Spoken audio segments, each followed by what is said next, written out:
Hi, boys and girls. I wanted to do a read aloud of our story for the week, Judy Moody and the Mood Martian. It's on page 39 in your reading book. You should have a copy of it. It might not look just exactly like mine, but it should be similar. So I'm starting on page 39, Judy Moody, Mood Martian. In a mood. She, Judy Moody, was in a mood, a sour-ball mood, a mad-face mood. All because school pictures had come home that day. If Stink came into her room, he would ask to see her picture. And if he asked to see her school picture, he would see that she had been wearing her "I am a girl, hear me roar" t-shirt, the same one she wore today. And if he saw her wearing her roar t-shirt in her school picture, he would also see that she looked like Sasquatch, with bird's nest hair in her face and in her eyes. Mom and Dad were going to freak. "Just once we'd like to have a nice school picture of our girl," Dad had said just this morning. "Maybe this will be the year," Mom had said. But third grade was no different. Judy spread out her school pictures on the floor. She looked like a clown in kindergarten, a one-eyed pirate in second grade, Sasquatch in third grade. If only Mom and Dad would forget about school pictures this year. Fat chance. Maybe Judy could pretend the dog ate them. Too bad the Moody's didn't have a dog, only Mouse the cat. She could say that an evil school picture bandit erased them from the master computer. Hardly. To make things worse, Rocky had grabbed her Sasquatch picture in class and wouldn't give it back. Then he passed it to Frank, which made Judy yelp and jump out of her seat instead of doing her math. That's when Mr. Todd had said the A word, Antarctica. The desk in the back of the room where Judy had to go to chill out. For the third time that day. Never in the history of Judy had she been to Antarctica that many times in a row. A donut-sized sticky spot set in her stomach just remembering it. That's why she, Judy Moody, was in a mood. A finger-knitting, don't think about school pictures, need to be alone mood. As in by herself. As in no stinky little brother to bug or bother her like a pesky mosquito. Bzzz. Stink was always in her ear. Judy's number one favorite place to curl up with Mouse was on her top bunk, but Stink would for sure find her there. She crawled over gobs of flip-flops and blobs of dirty clothes to her second favorite spot to be alone, the way back of her closet. She popped a wad of Stink's yard-long bubble gum in her mouth. "Don't look at me like that, Mouse. What Stink doesn't know won't hurt him." She picked up a skein of gray-brown yarn and looped it through her thumb. Mouse batted the finger-knitting chain with her paw. Over, under, back, loop-de-loop-de-loop. Judy tugged on the long chain of apple-green yarn that dangled from her left hand. Her fingers flew. She, Judy Moody, was the fastest finger-knitter in Frog Neck Lake, Virginia, the fastest finger-knitter in the East, probably the fastest in the whole wide world. Finger-knitting was the greatest, no knitting needles needed. She looped the yard over her fingers, 1, 2, 3, 4, back, under, over, through, just like Grandma Lou had taught her during the big blackout of Hurricane Elmer. Judy's closet was like a secret little room all to herself. It even had a window, a small round window just like the kind they had on ships, sailing ships, pirate ships. The ship sailed across the blue ocean, bobbing on the waves under a sky full of marshmallow clouds. Judy and Mouse rocked back and forth as the ship's hammock swung in the breeze, until the ship hit a giant wave. And Mouse overboard! Judy tossed her chain of knitting to Mouse. She felt a tug on the line. It was Stink! Judy snapped out of her daydream. Her gum went flying. "You scared the bubble gum out of me." "Where'd you get that gum?" asked Stink. "Nowhere. It's ABC gum." She picked it up and popped it back in. "How'd you find me anyway?" "I followed the chain of yarn." The long, colorful chain of finger knitting snaked across the bottom of her closet, climbed up and over piles of books and towers of toys, wound around Sock Mountain, and crept out the door. "Well, bad idea. I'm in a mood." "How was I supposed to know?" "Clues 1, 2, and 3. Those doohickeys that hung on the doorknob? Oh, I thought you were going to say school pictures. That too. Somebody's in a mood. Bingo, said Judy. Can I help it if I don't go around reading doorknobs? Judy looked around and grabbed a fuzzy pillow. See this pillow? This will be my mood pillow. It'll be our signal. If the pillow's sitting up, it means I'm in a good mood. Come on in. But if it's lying down, bad mood. Go away. Much better than a doorknob doohickey. But if the pillow was standing up and the wind was open and a hurricane came and super high winds blew down the pillow and knocked it on its side, or what if a giant monster bigger than King Kong came and picked up our house and shook it like a toothpick and the pillow fell over? Fine.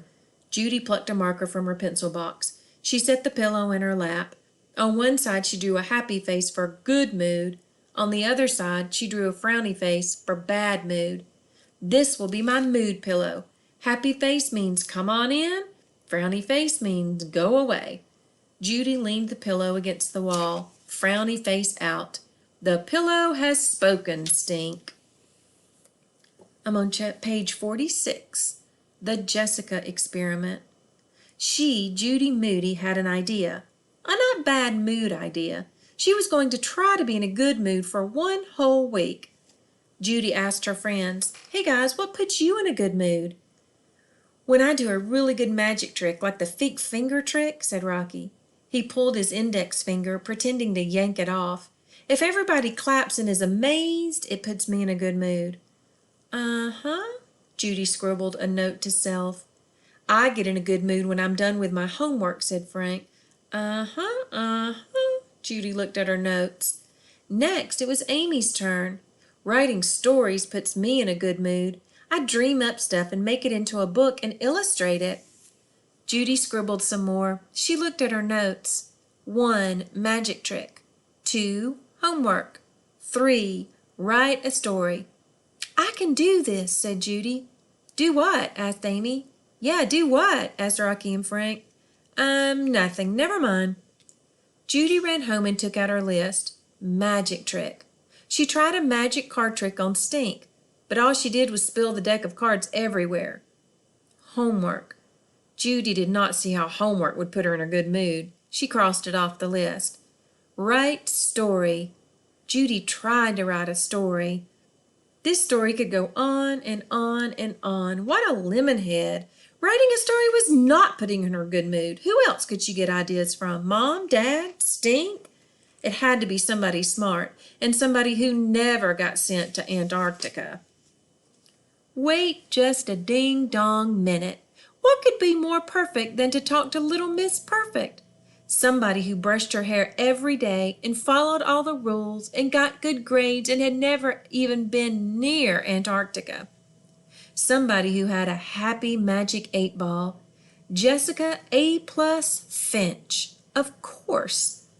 Judy could learn the facts about doing everything right all the time. Being perfect was sure to put her in a good mood. All she had to do was study her subject, like a science experiment. She grabbed her notebook and hopped on her bike and pedaled down the street and around the corner to Jessica Finch's house. Ding dong! Judy rang the bell. Jessica A. Nart Ardwolf opened the door. "Judy Moody, what are you doing here?" She could not tell Jessica Finch her secret. Then the whole world would know. I thought we could hang out," said Judy. "But you never want to hang out." "Never say never," said Judy, pushing past Jessica. "Can I come in?" "You are in," said Jessica. "Well, how about if I come up to your room?" "Sure," said Jessica. "I was just going to start measuring things for Measure Up, our new math unit." "But that doesn't start until Thursday," said Judy. "I like to get a head start," said Jessica. I'm on the top of page 49 in case you need to find your spot. Judy perched on the edge of the bed next to Jessica. She bounced up and down, testing out the jump factor. "My mom doesn't like me to bounce on the bed," said Jessica. "Check," said Judy. She scribbled, "Do not bounce on bed," in her notebook. Judy stared sideways at Jessica. Her hair was brushed back into a very neat ponytail, and she was wearing pink. Judy wrote, "Put hair in ponytails," and "Wear pink" in her notebook. "Why are you staring at me?" asked Jessica. "It's rude." "No reason," said Judy. She looked around. The bed was made, and there were 100 million fluffy pink pillows on it. Stuffed animal pigs were lined up in a row on the dresser. So was a piggy bank collection. No books or clothes were on the floor. No arts and crafts supplies were on the floor. No gum wrappers were on the floor. A pink robot poster on the wall said, "Obey." It was creepy, but Judy didn't say so. "Your floor is very neat," said Judy. "I can see the rug." "Thanks," said Jessica. "I like my room clean. It puts me in a good mood." Check. Judy wrote "clean room" in her notebook. "Why are you writing stuff down?" asked Jessica. "No reason," said Judy, sniffing the air. "I smell cupcakes. Do you smell cupcakes?" I'm on the top of page 51. Jessica cackled. "That's my lip gloss." She flipped open a teeny tiny pink plastic cupcake. Inside was gooey lip stuff. Judy tried some. Yum, yum. Maybe cupcake lip gloss was another key to a good mood. Judy wrote down, "Wear cupcake lip gloss." "You like smiley faces, huh?" In Jessica's room, Judy saw a smiley face pillow, pencil holder, and paper clips. She saw smiley face sunglasses and slippers. Even a smiley face mobile hung over Jessica's desk. She picked up Jessica's smiley face magic 8-ball. "Can I try?" Jessica nodded. Judy had a burning question, but it was a secret, so she asked herself the question silently. "Will I be able to stay in a good mood for one whole week?" She shook the happy 8-ball. "Nice outfit." She asked the question and shook it again. "Your breath is so minty." She tried again. "You smell great." "It keeps telling me that I smell great," said Judy. "It's the lip gloss." Jessica nodded knowingly. "Want to do homework now?" Judy wrote, "Do homework on time," in her notebook. She also got out her positively pink see-through ruler. She got out her positively pink tape measure. She even had a positively pink yardstick. "Wow, you have a yardstick?" "I have a yardstick of bubble gum. It's this long." She stretched out her arms. "Well, it used to be. There's actually only 2 3/4 inches of gum left. But the box is a yard-long ruler, for real, and it has jokes and—" "I wouldn't use it for homework if I were you," said Jessica. Judy looked around for something to measure. "Do you have a cat? We could measure stuff like the cat's tail," said Judy. Jessica crinkled her forehead. "I was just going to measure the carpet." She started to stretch the tape measure across the rug. Boring. This being in a good mood was harder than it looked. Judy's fingers itched. If only she were back in her closet with her finger knitting. She stared at Jessica some more.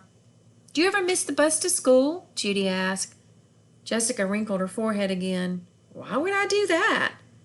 "I mean, are you ever late to school? Say you slept late, or read your book under the covers when you should have been getting ready, or didn't do your spelling homework and decided to stay home sick."